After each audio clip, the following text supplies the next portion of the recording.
if folks are listening to this, these are definitely ones that I would strongly suggest you test and understand where you're at.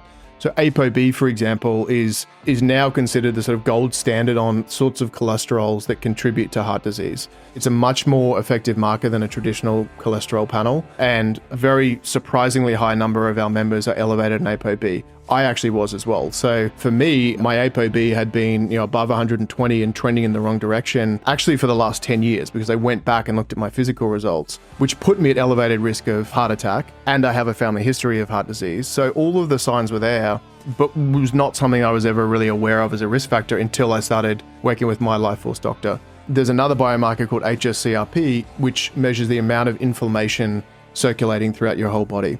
Another important correlation with heart attack and stroke. And we see over 30% of members who come to us are elevated on hsCRP. It could be because of chronic stress. It could be because of autoimmune conditions. It could be injuries or trauma in the body. So there's sort of a lot of underlying causes that we can dig into once we see that spiked, but it is strongly correlated with cardiac events. Another interesting one of the top goals that actually lead people to come to us in the first place is cognitive function. So cognitive performance and brain health as you age. There are actually biomarkers that we can look at that correlate strongly to that. So there's one called homocysteine. We see that 36% of our members are out of the optimal range of homocysteine. If you're low on homocysteine results, you're twice as likely to perform poorly on a cognitive exam, and you're twice as likely to be at risk of Alzheimer's and dementia. So it's a great example of this sort of drawing the line between a feeling to a biomarker to something you can do about it. Because once you identify that homocysteine is an issue for you, that's a super straightforward thing to sort out within 3 months. It's usually just an over-the-counter supplement,